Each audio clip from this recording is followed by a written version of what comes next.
thank you so much for coming out. It's been a joy to be up here in Pennsylvania doing my seminar on creation, evolution, and dinosaurs. How many of this is the first session you've been to? How many came to one of the previous ones? And how many do not understand the question so far? All right. Oh, good. My name's Kent Hovind, has been for quite a while. I was a high school science teacher 15 years, and now I've been in evangelism 10 years, and I travel and speak on creation, evolution, and dinosaurs. In the last session, we talked about how the evolution theory became popular in the mid-1800s and how they developed the geologic column. And this timeline I've got up here will help illustrate some of these points. About 1830, the geologic column was invented. Who can tell me where is the only place in the world you can find the geologic column? Who remembers that from last night? Yes, sir. In the textbooks. In the textbooks. And what grade are you in? Fourth. Fourth grade. All right, very good. He listened last night.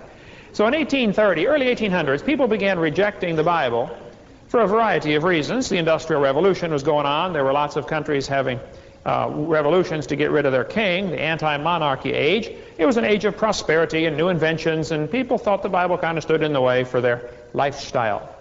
And so the geologic column was invented, and that led to Charles Darwin. And in this session tonight, I want to show you the influence that the evolution theory has had from the mid-1800s, the influence that theory has had on the rise of communism, socialism, Marxism, the New World Order, Naziism.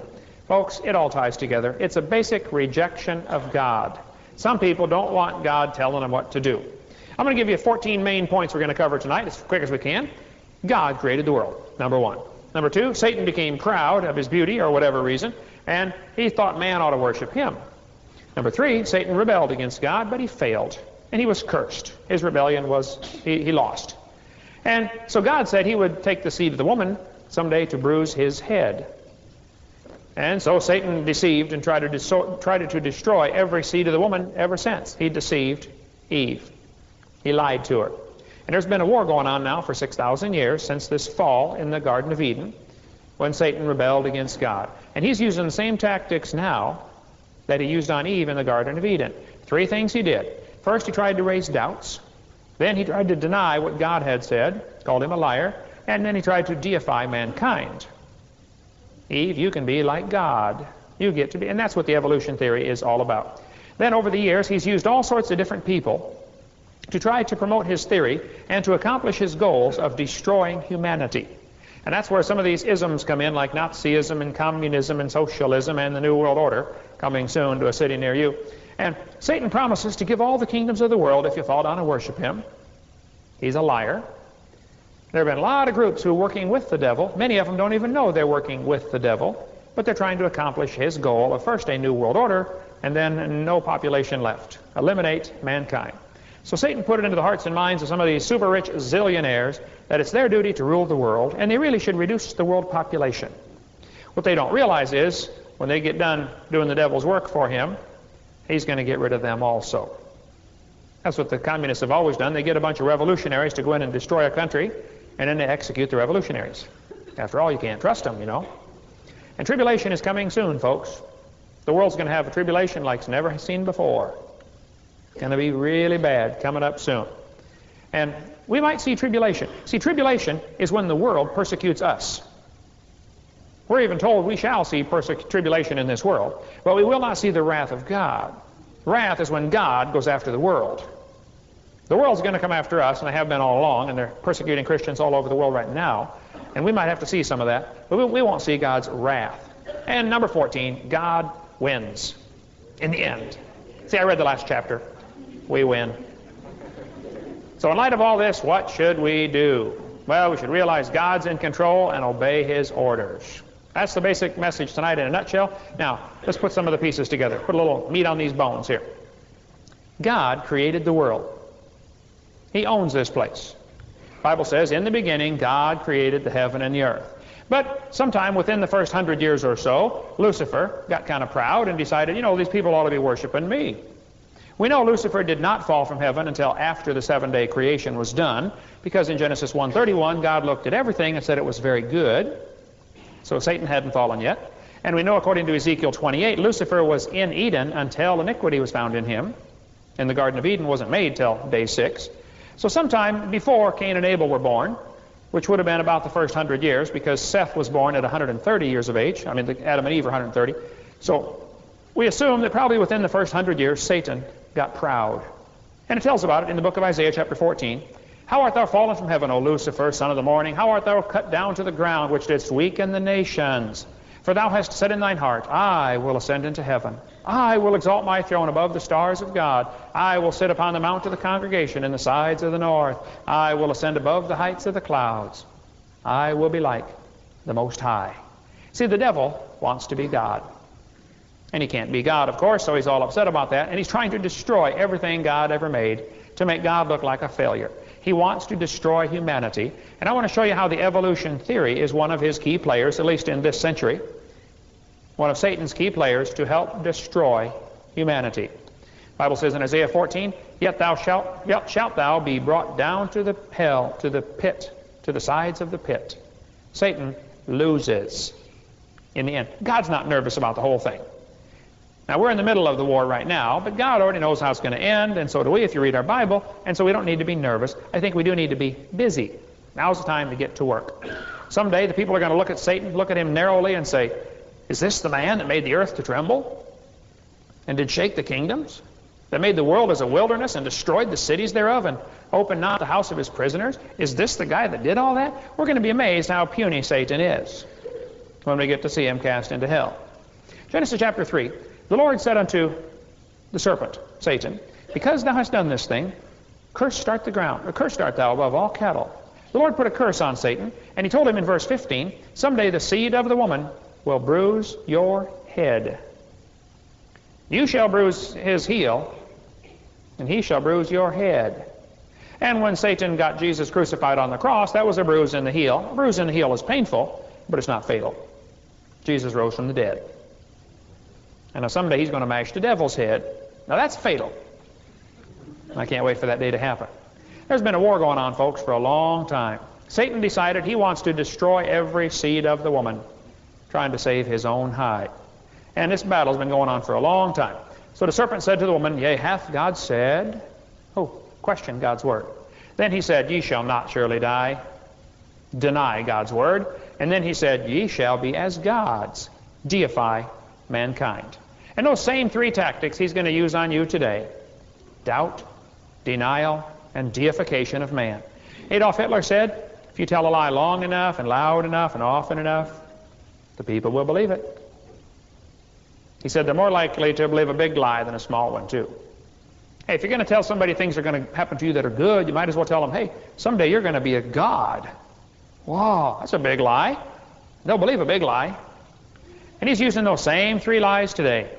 Raise doubts, deny God's word, and deify mankind. And you can count on it. He's using this lie to lead millions to hell. Ye shall be as gods. Many religions in the world have fallen for that. We cover that in other parts of this series. Satan started this war about 6,000 years ago. It's been a long war going on. He's fighting against God. He wants you to believe that someday you get to be a god. And see, what you believe, it's called your philosophy, that determines your behavior. Belief determines behavior. If you believe you are God, well, then you're going to want everybody to bow down and worship you. And Satan wants to get you to believe you're a god. The Bible warned us to beware lest any man spoil you through philosophy and vain deceit, after the tradition of men, after the rudiments of the world, and not after Christ. Philosophy comes from two Greek words, phileo, meaning love of, and sophi, meaning man's wisdom. The word sophomore comes from two words, soph, meaning wisdom, or very wise, and more, where we get our word moron. A sophomore is a wise fool. That's the age where they think they know it all. Some never do grow out of that stage. But your philosophy is extremely important. Evolution is not a science, it's a philosophy. It's a way of thinking. It's a way of looking at the world. There's no science to back it up, that's for sure. So, Satan has used lots of different people to destroy the world. Nazism, communism, socialism, Marxism, racism, New World Order. And we're going to get into some of those here. Racism. Charlie Darwin wrote a book in 1859. Darwin was influenced very strongly by some different people, Malthus and Lyell and some other people. Darwin wrote this book in 1859. I've got it right here on the platform. Now, the theory of evolution really came a long time before that. It was been around, but Darwin actually plagiarized an awful lot of stuff from his grandfather, Erasmus Darwin, who came up with a lot of the theory way before Charlie did. But this book justified racism. The title of the book says, The Origin of Species. Now there's a whole lot more to the title, as we'll see in a minute. Now what is a species? There never has been a good definition given of the word species. People look at these different monkeys and say, wow, they're all different species. Well, okay, maybe so. But they're the same kind of animal. Same kind. See, the Bible says they bring forth after their kind. Origin of species was never addressed in this book. Even though that's the title, he never did talk about the origin of species. And this author said, both the origin of life and the origin of major groups of animals remains unknown. They still don't know how these animals change from one kind to another. Nobody has a clue. This textbook, a Heath biology textbook, tells the kids a little bit more of the title. It says, boys and girls, in 1859, Darwin wrote a book titled On the Origin of Species by Means of Natural Selection. Now they're giving them just a little bit more of the title. Now see, back in those days, they had long titles on their books. Here's the entire title.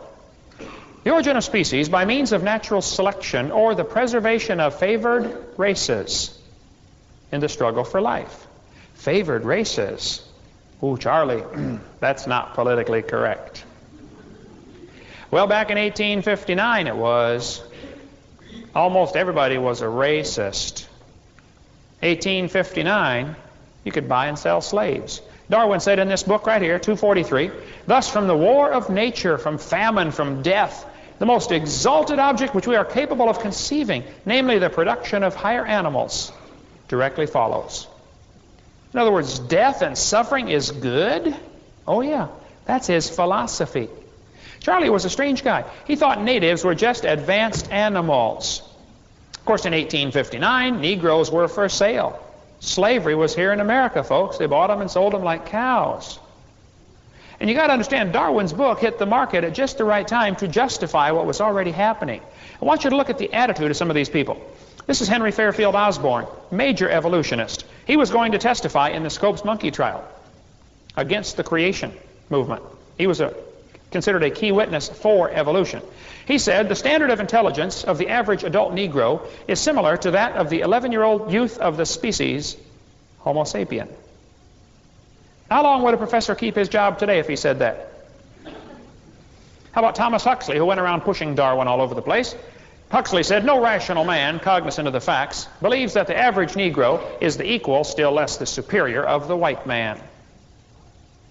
How long would that professor keep his job? Well, see, in those days, they used to pack slaves onto ships. 10 to 20% would die en route. They just crammed them on there. Slavery, folks, is a horrible thing. But the only way to justify slavery is evolution. You have to make people think that one race is superior. It doesn't work otherwise. These two folks had an interesting job. They started looking for missing links. They thought, you know, between the white man and the apes, there ought to be some missing links if we evolved that way. And so they began looking for missing links. They went to Australia, and they found that the Aborigines who lived down there looked like a perfect missing link because their jawbones were bigger than ours. Well, the reason their jawbones are bigger is the Aborigines don't use a toolbox. They wander around and they don't carry any tools with them, and they use their jaws as a vice or pliers. You want to crack something open, you stick it in your mouth, crack it open.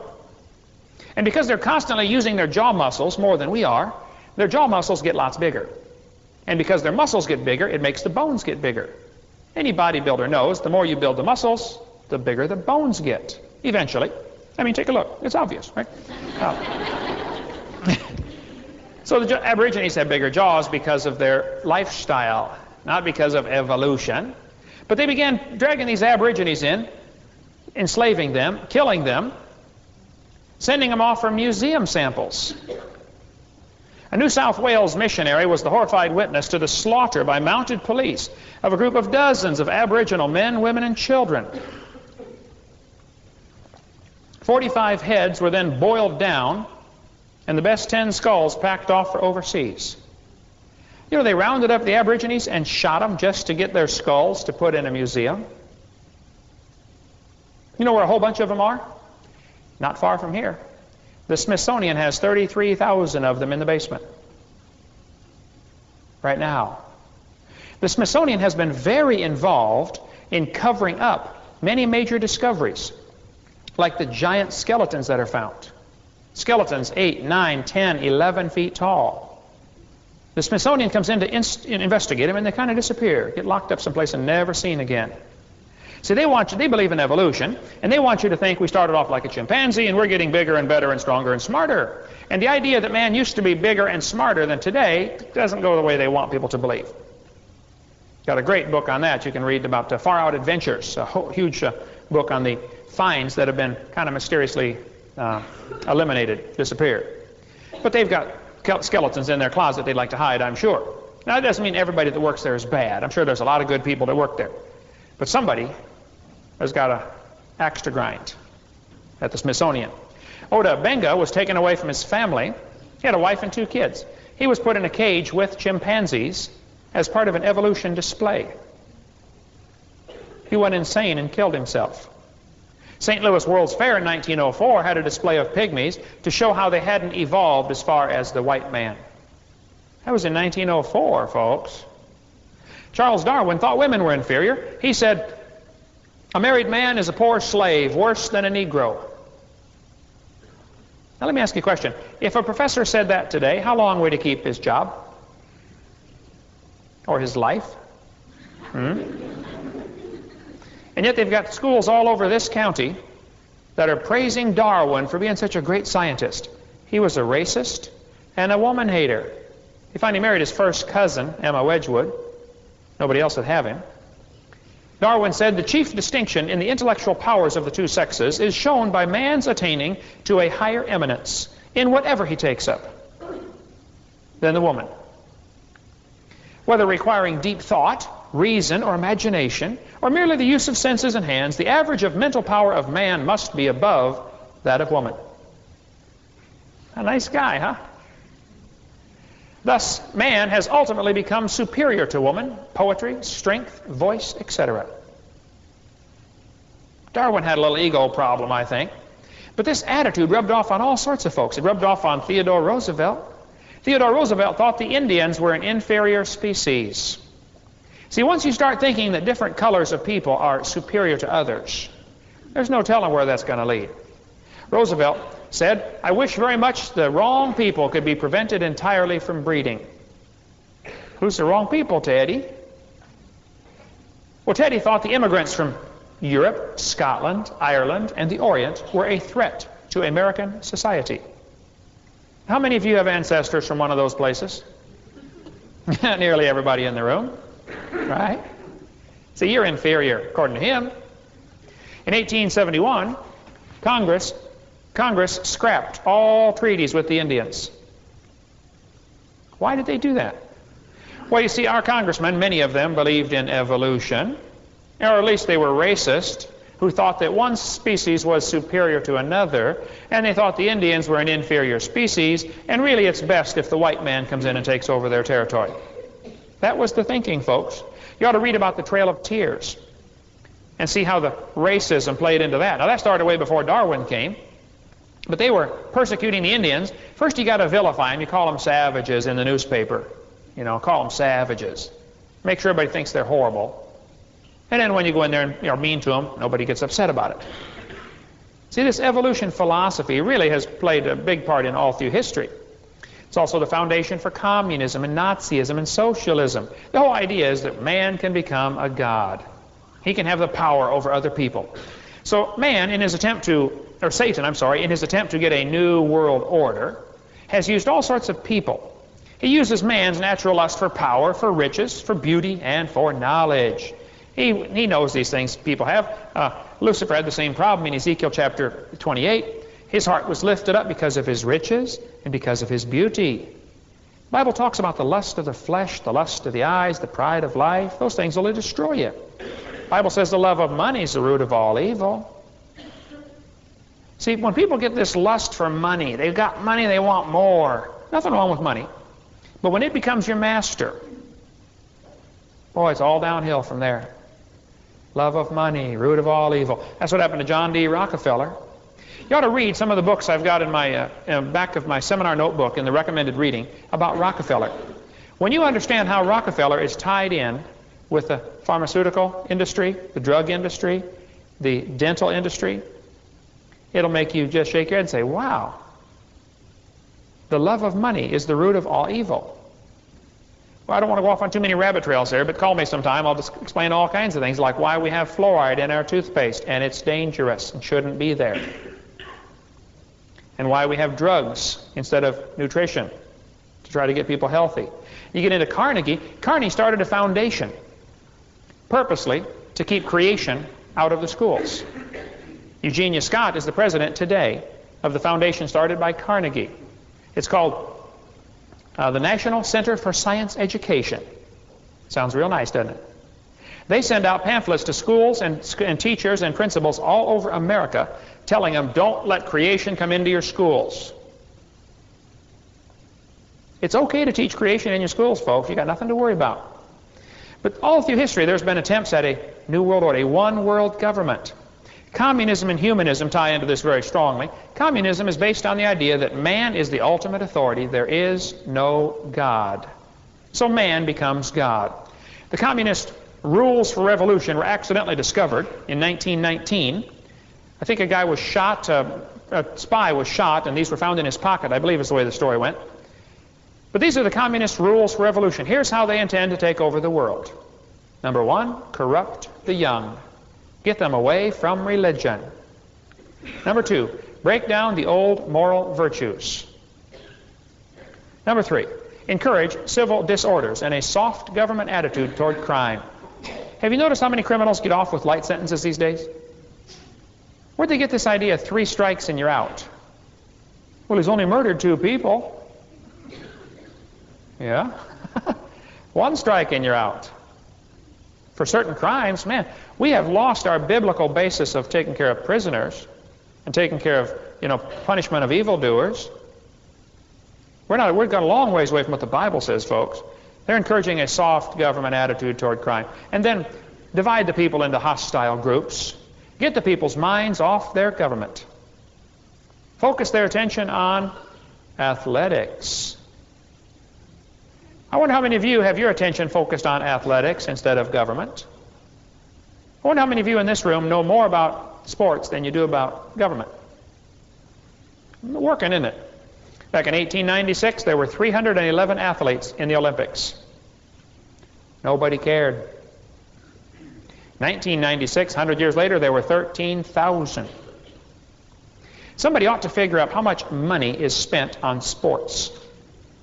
That would include all phases: the transportation to go see the game, the transportation for the team to get there, the money to build the buildings for them to play the games in. Talk about environmental impact. It's unreal, folks, how much money goes into this. Number 6, get control of all media, like CNN, the Communist News Network. Control the media. See, it's very important. If you're going to control a country, you have to control the media so you can give them what you want them to learn. You can keep them distracted. David Rockefeller spoke at a meeting of the Bilderbergers, one of these Illuminati-type meetings. He voiced his praise of the controlled U.S. media for keeping their oath not to divulge the globalist plans to the public. Speaking to his fellow conspirators in 1991, Rockefeller said, "We are grateful to the Washington Post, the New York Times, the New Time magazine, and other great publications, whose directors have attended our meetings and respected their promises of discretion for almost 40 years. He went on to explain, it would have been impossible for us to develop our plan for the world if we had been subjected to the lights of publicity during those years, but the world is now more sophisticated and prepared to march toward a world government. The supranational sovereignty of an intellectual elite and world bankers is surely preferable to the national autodetermination practiced in past centuries." What he's trying to say here, folks, is the world would be much better off with the super smart bankers in charge. He's talking about himself. See, he already has most of the money. He would like all of it. And the rich folks that really control our world, that's the real secret government, is the super rich. There's a great video you ought to get on that called The Fourth Reich of the Rich by Des Griffin, I believe.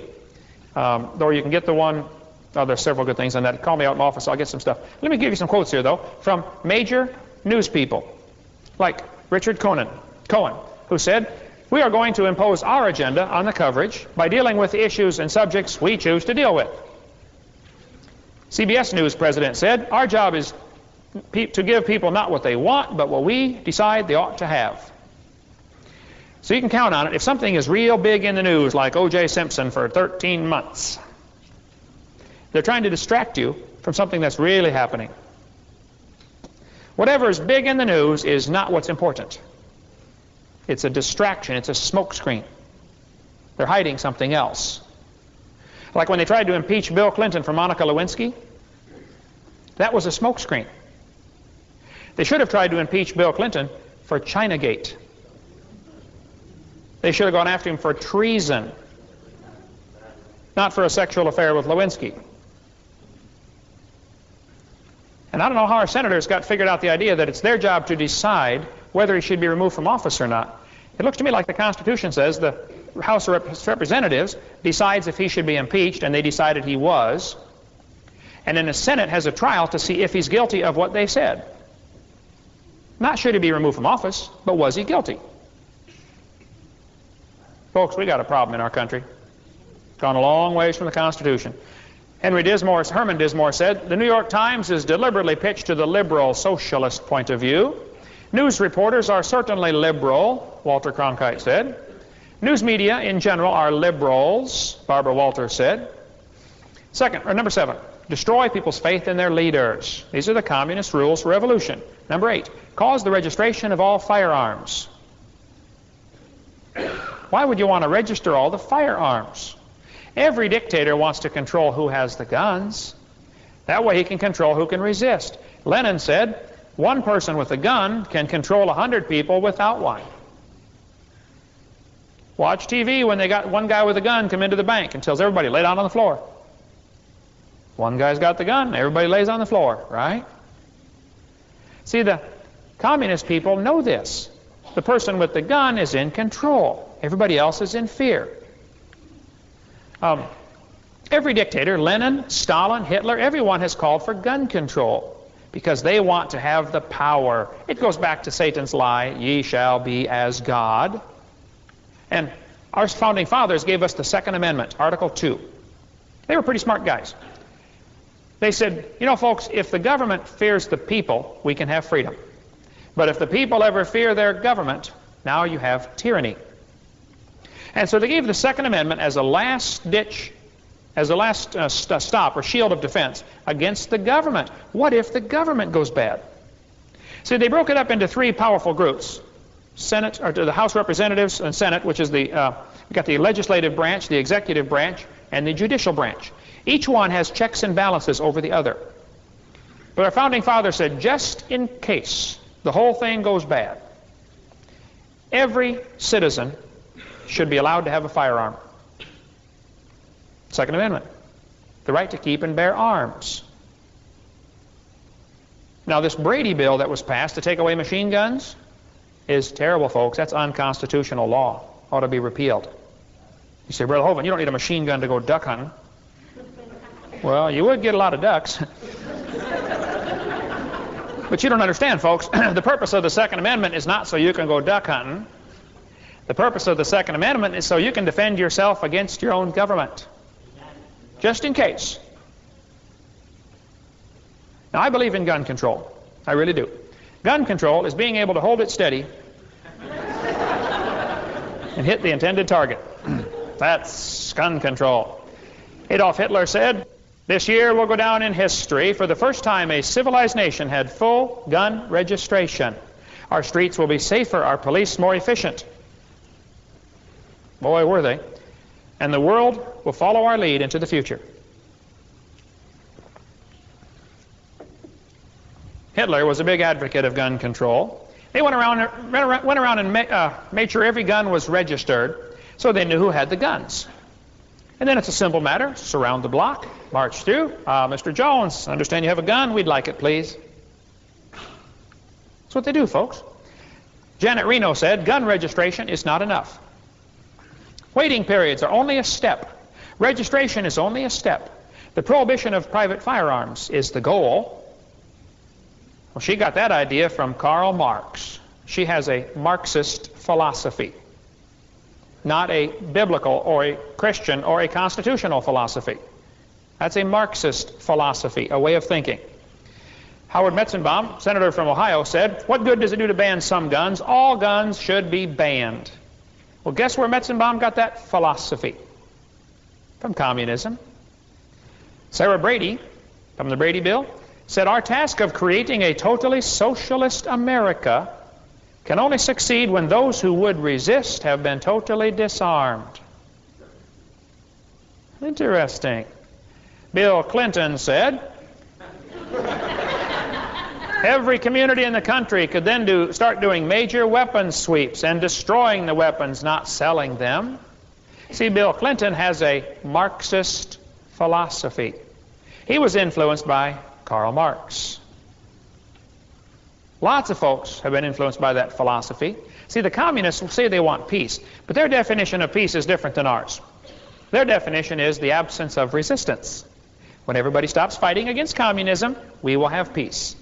We would like a piece of Vietnam, a piece of Korea, a piece of China, a piece of Afghanistan. They want all the pieces, folks. That's what they really want.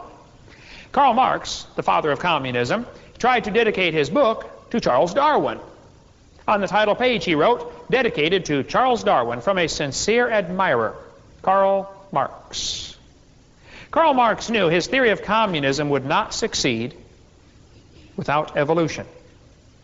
The two go hand in glove. They fit together great. Karl Marx referred to evolution in his speeches over and over and over. Just read anything Karl Marx wrote. You'll see evolution all through there. Joseph Stalin, the Soviet dictator, was a strong believer in evolution. He killed between 60 and 100 million of his own people.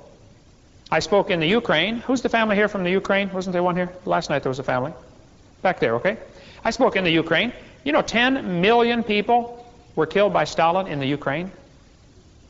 He starved them. That's the breadbasket of Russia. They raised all the crops. A couple days before harvest time, the Soviet troops came in, harvested all the crops, and hauled them out. Left everybody there to starve. Interesting. Stalin went to a Christian school, though, when he was a kid. While he went to a Christian school, Stalin read this book. When he read this book, he became an atheist. That's the book that changed his life forever. Joseph Stalin said, well, if the strongest survive, then I'm going to be the strongest. That's what Darwin taught. So in World War II, when Germany hit Poland from one side and Russia hit them from the other side, the Polish army collapsed in a heap after 5 days of ferocious resistance. But they were just outnumbered, outgunned. It was futile to resist. They ended up surrendering. So they had all these officers that they captured. They asked Joseph Stalin, what should we do with the Polish officers we captured? Stalin said, execute them. Now, the Russians denied that for a long time, but they finally admitted it in 1992. 1992, they admitted, yep, we ordered the execution. They took 14,700 Polish officers, put hoods over their heads, tied their hands behind their back, and shot them in the back of the head. One massacre at one forest, the Katyn forest. You say 14,000 officers, they killed them? Mm-hmm. You say, Brother Hovind, that's not nice. Well, duh. But don't you understand? If a person believes in evolution, there is no God to answer to. So it doesn't matter what's nice, it matters what succeeds. The ends do justify the means. And treaties are only a way of getting ahead. And the dumbest thing our congressmen and senators do is to make treaties with the Soviets. Should never do that. You say, well, Brother Hovind, don't you think we ought to, they're starving, shouldn't we give them some bread? Well, now hold on just a minute. If they're starving, why have they increased their capacity to produce weapons? They've increased their production of weapons 6 times what it was just 10 years ago. One of our leaders asked one of their leaders, said, why are you guys producing so many tanks and missiles and bombs and Soviet submarines and all? Why are you doing all this military stuff? He said, well, we don't want our people to be unemployed. Oh, that's a good answer, yeah. And if you think things have changed in the Soviet Union, boy, have you been brainwashed. Communism is going to come back with a vengeance, folks. You mark my words. Soviet Union did not collapse. They didn't take the Berlin Wall down so we could get in. They took it down because it's unnecessary. Communism's already all over the place. Don't need that wall anymore. Pol Pot, the dictator of the communist Cambodia, he killed 1/3 of his entire population.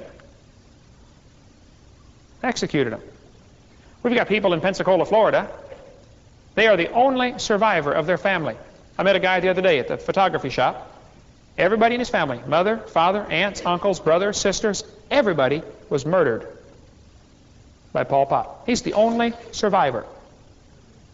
Guinness Book of World Records lists him as the greatest genocide. Can you imagine killing from 1/3 to 1/2 of your entire population? Peter Singer said, Christianity is our foe. If animal rights is to succeed, we must destroy the Judeo-Christian religious tradition. Nice guy, Peter. Mao Zedong, the communist dictator for China, with American help, by the way, the American capitalists financed the takeover of China to make sure that communists took over China. Boy, what a long, bloody, sad story there. Somebody's going to answer to God for that one. But when the communists took over China, Mao Zedong said Darwin and Huxley were two of his favorite authors. When Mao Zedong took over China, he listed Darwin and Huxley as his favorite authors, and he began killing Christians. Christians don't get along too good in communist countries. They executed 15,000 a month. Here we got whole chapters teaching this stuff in our country, and you guys are paying to have it taught in your schools. We're raising the next generation of humanists, socialists, and if they get violent, communists. Kids have to learn this kind of stuff.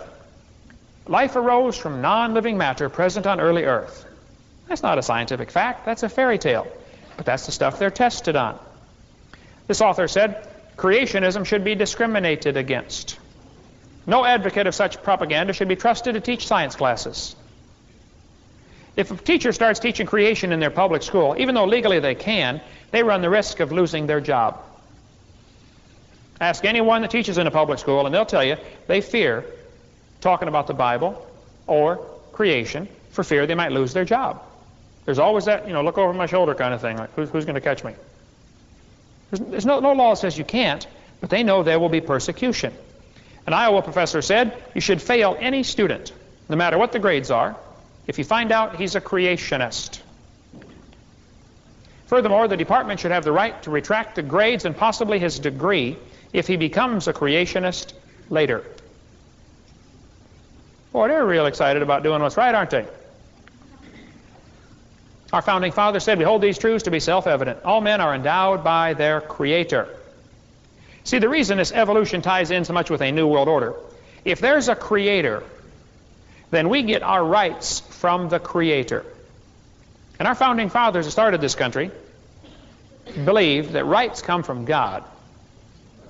They don't come from the government, they come from God. And there's some people out there who want you to get their permission to do everything. That's socialism, not Christianity. See, there's two philosophies of government. Under evolution thinking philosophy, rights come from the government. That's called a democracy. Democracies are dangerous forms of government. They always become dictatorships. Democracies are dangerous and deadly. Wouldn't trust a democracy for a second. Because they decide right and wrong based upon majority opinion.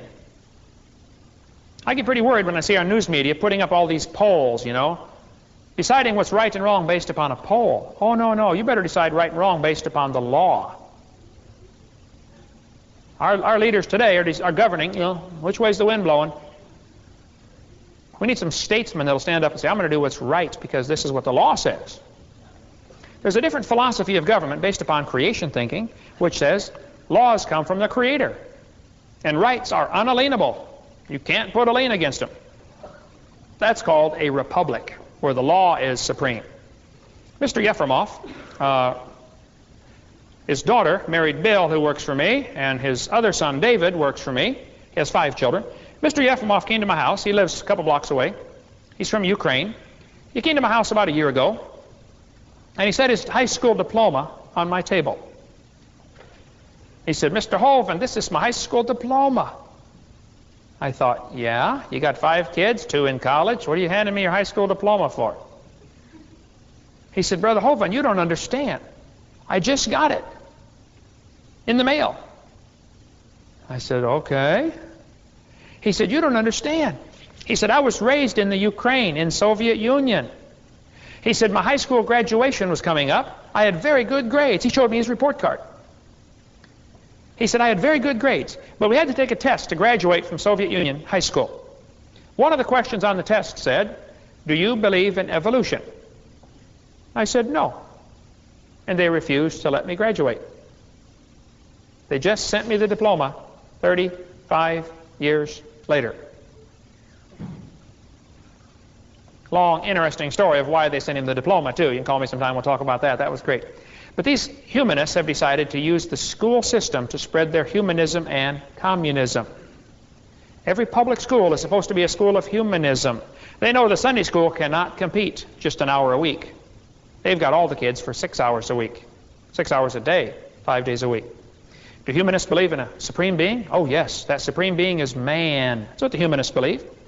They say the battle for mankind's future must be waged and won in the public school classroom by teachers who correctly perceive their role as proselytizers of a new faith that will replace the rotting corpse of Christianity. Folks, we are the enemy as far as the humanists are concerned. Communism is the goal. That's what the founding father of the ACLU said, American Communist Lawyers Union. Well, Karl Marx, the father of communism, Karl Marx wrote a beautiful paper when he was 17 years old telling how much he loved the Lord. Then he went off to college. I wonder how many kids have gone from Christian homes to secular schools and had their faith destroyed. How many of you have ever heard of somebody like that? Went from a Christian home to a secular school. James Dobson, I believe it was, said that 70% of the kids that go to secular schools lose their faith in the Bible. That's tragic. Karl Marx later said, "My objective in life is to dethrone God and destroy capitalism." Karl Marx based his philosophy of communism on evolution. He was kind of a loser as a family man. He had 6 children. 3 of them died of starvation while they were infants. 2 of them committed suicide. When Karl Marx died, only 6 people came to his funeral. He was a loser. But boy, did he influence the world forever. Today, about a third of the world is under his teaching. Communist Manifesto. Remember I told you this session was going to be politically incorrect. Now get ready. People start walking out any time on this one. Karl Marx developed the Communist Manifesto. If you want to control a country, if you want communism, these are 10 steps you must take. Number 1, abolish private property. Karl Marx thought this up. And folks, this is the real purpose behind the environmental movement. They're not trying to save the environment, they're trying to abolish private property. They want you to have to get their permission to cut down your tree on your property. Our founding fathers knew about property rights because they were thoroughly indoctrinated with the Bible. The Bible talks a lot about property. Matter of fact, they had a system in the book of Leviticus. Every 50th year was called the year of Jubilee. You got your property back. You couldn't permanently lose your property. If you were lazy or got in trouble or were a dud of a businessman or something, you might lose your property for a few years, but your family would get it back. The Bible talks about everybody sitting under his own vine, his own fig tree. Ownership of property is essential to freedom. And our founding fathers made a mistake. They made a few minor mistakes, but one of them was they had a slogan they used called life, liberty, and pursuit of happiness. What on earth is that? Define that for me, please. The real slogan was life, liberty, and property. The right to own your own property. Extremely important for freedom. Peter Burrell, president of the National Audubon Society, said, "We reject the idea of private property." Now, where would a fellow get an idea like that? He's been reading from Karl Marx. Karl Marx's second plank was a heavy progressive income tax. Reagan said that in a speech one time. The taxation system in America is based on Karl Marx's idea. Interesting. By the way, you might want to read my website on that. We got some interesting articles. An awful lot of people pay that and don't have to. Many people, it's voluntary for a lot of folks. That statement gets me in trouble all the time. Get the website, goodbiz.com. Number 3, abolish the rights of inheritance. Number 4, confiscate property rights. Number 5, you got to have a central bank. This is, if you want communism to succeed, you must have a central bank. And boy, we've got it here in America. We have what are called Federal Reserve notes. It's not a dollar. It's a Federal Reserve note. And it's not federal. The government doesn't own these. Our government rents these for $1 plus interest off of the Federal Reserve. People say, man, we got a national debt of like 10 or 15 trillion dollars. Who do we owe that money to? We owe it to the rich bankers. See, they are loaning us our own currency. Our government pays to print this for about 3 cents. Then they give it to the Federal Reserve, and they rent it back to the government for $1 plus interest. Figure out a deal like that. Talk about a money-making scheme. And you ought to read about the Federal Reserve and how the Rockefellers are tied in. Get this book from Theo Maves up in Brookfield, Wisconsin, and read about the Rockefeller and the Federal Reserve. You know, Khrushchev boasted he got all of his secrets from Rockefeller's organization that he started called the CIA. You ever heard of the CIA? Rockefeller dominates that. Did you know the CIA is responsible for bringing drugs into America? It's just so that it will create a drug problem. So they have an excuse for a bigger police force. Because they need the bigger police force to enforce the New World Order. It's all step-by-step part of the plan, folks. The Bible talks about people borrowing money on the king's tribute and putting our children into bondage. That's what we've done with the Federal Reserve. We've got our kids and grandkids a debt they will never pay off. Guaranteed to be slaves forever. Number 6, government ownership of communication and transportation. Government ownership of factories and agriculture. Government control of labor. Corporate farms, regional planning. Free education for all. Did you know the free public school system is one of Karl Marx's brainchilds? See, back in the mid-1800s, almost everybody went to private schools. And America was doing great. Nearly everybody could read. And I would like to see anybody in this room go pick up an 8th grade reader, excuse me, go pick up an 8th grade reader from the public schools or from the private schools of 1830. Hardly anybody in this room would be able to read it and comprehend what it says. Those kids in 8th grade back then are reading at a college level. And anybody that's taught high school or college for a while will tell you the kids today are reading and writing and thinking at about a 5th or 6th grade level. How many know what I'm talking about? How about this for a quote? Every child who enters school at age 5 is mentally ill because he comes to school with allegiance toward elected officials, founding fathers, institutions, government, patriotism, nationalism, sovereignty. All these prove the child is sick because the well individual is one who has rejected all those things and is what I call the true international child of the future. That guy's teaching at Harvard University? Any child who believes in God is mentally ill. That's a social studies textbook used in public schools. That's what you're paying to have the kids taught in social studies. Be sure to read this book, The Fourth Reich of the Rich by Des Griffin. You can see how Rockefeller used his millions to promote humanism in the education system. And again, I will say, folks, if you have public school teachers that are friends, encourage them to get out of the NEA. What's happened? Satan's got these folks thinking, man, you got money, you got power, you're just about there. You can be like God. He's lied to them. Evolution is the foundation for Nazism.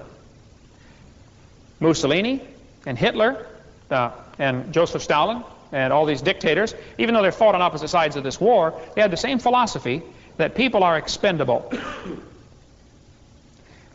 Mussolini, the communist, the dictator in Italy, not communist, but fascist, Mussolini thought the Italians were inferior because, or thought they were superior, and thought the Ethiopians were inferior because the Ethiopians were black.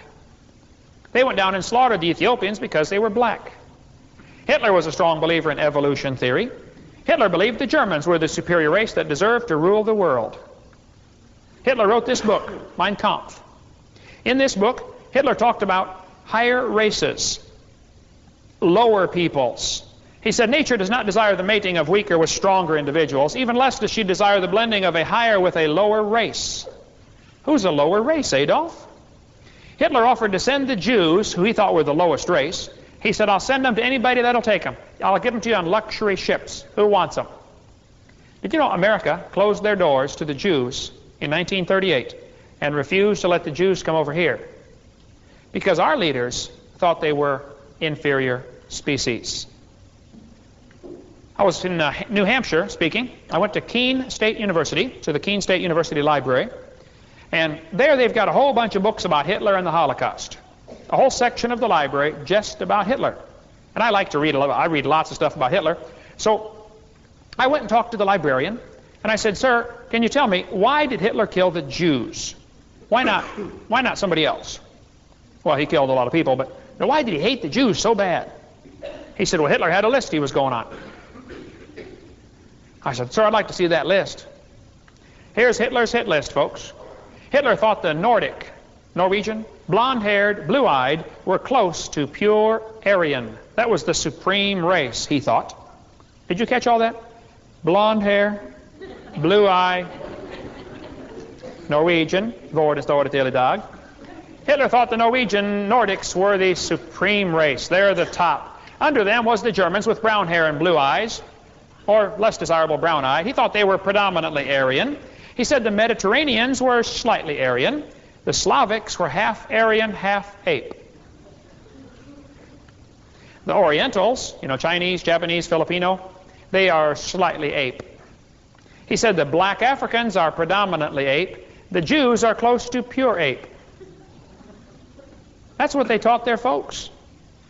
So Hitler's guards were killing the Jews thinking they were doing humanity a favor by eliminating the inferiors. If they would have killed all the Jews, guess who would have been next? Black people. Hitler hated black people. Does anybody know where the Olympics were held in 1936? Berlin, Germany. Does anybody know who won the most gold medals? Jesse Owens, the black American athlete. Woo! Hitler was so angry, he stormed out of the stadium. He said, this is unfair to make my men race against this animal. See, that goes back to his philosophy, back to his crooked, twisted thinking, back to his belief in evolution. If he'd have read his Bible, he'd have found in Acts chapter 17, all nations are of one blood. And we all come from Noah, folks. And before that, we all come from Adam, and there's no reason to be a racist. And if you'll send a missionary across the ocean to win a black man to Christ, and you won't walk across the street to win a black man to Christ, you are a hypocrite. Don't tell me you love God. You don't have the foggiest idea what that's talking about. One of the Jewish prisoners who survived the Holocaust said, there is a difference between those who look upon their fellow human beings as common creatures of a common creator and those who look upon them as a conglomerate of biologicals and chemicals. Hey, is man just a bunch of chemicals put together? I mean, if we're here by evolution, that's what we are, folks. So Hitler built these camps. I was just in Flossburg a few months ago.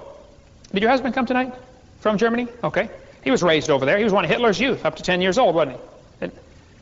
I talked to a preacher up in Wisconsin. He came to me and he said, Dr. Hovind, you are so right. He said Hitler indoctrinated the young people. He said, I was involved in Hitler's youth. He said the first thing we were taught when we went to school, first thing we were taught was evolution, to show us that we are the superior race. So they started killing these inferior species, lock them up. If they get in trouble, even if you just feel like it, execute them. What happened to the Jews, folks, you won't understand until you see how it ties in with the philosophy of evolution. How can one human do that to another human? Well, they thought they were inferior. No different than pulling weeds out of your garden. If you think they're human weeds, well, then you eliminate them. I stood at that platform where Hitler's standing in this picture just a few months ago, there in Nuremberg. Hitler had these massive rallies. He would cram the people in. The purpose was to make the individual feel small and the cause feel great. So the individual is willing to die for the cause. That's exactly what's happening with the environmental movement today. They're trying to get your kids in school to feel like, oh, you got to save the planet. Save Mother Earth. The cause is so great. You're expendable. Your neighbors are expendable, but the cause. Same type mentality, folks. Hitler started working on the young people. He always worked on the youth. He understood. Get the youth. He said, let me control the textbooks and I'll control the state. He wasn't worried about what the old folks thought. One old man said, you're never going to get me. He said, I don't need you. I've already got your children. You'll pass away. I've already got your children. But Hitler tried to make everybody think he was a Christian. He wasn't. He hid behind the cross. That's what he did. This book by Marvin Lutzer is a great book on Hitler's cross. Here's a propaganda picture sent all over Germany with Hitler walking out of a church with a cross above his head. Everybody said, oh, the Fuhrer, he's such a wonderful Christian. They had Nazi baptisms. You got baptized into Nazism. They had Nazi altars. A lot of folks don't know about that. A man in Skokie, Illinois, several years ago, told the authorities, the police, he picked a man out of the phone book and shot him. He said, why? He said, well, this guy was a plastic surgeon. These plastic surgeons are making blue-tinted contact lenses, and they're diluting the Aryan beauty. Folks, if you think Nazism is dead, you better read your paper a little more carefully. The idea that one race is superior to the others comes from this idea of evolution. It doesn't come from God. We're all made from the same dirt, folks. Wrath of heaven is going to be revealed one of these days. Coming soon. God showed them. He's the creator of the world. The creation is clearly seen. They are without excuse. There's no excuse to not accept Christ as your Savior. I want to show you some more things of how this philosophy has influenced the world in the next session. And then tell you some practical steps of what we ought to be doing. Next session, we're going to talk about the New World Order, some of the executive orders that have been passed, and how there are folks who want to destroy this country, folks. It's going to be a little politically incorrect. You might not want to stay for that one. Now, you're welcome to go home if you like. We're going to cover some things that might scare you. But we're going to tell you some practical steps of what we ought to be doing now. What should we do? Coming up next.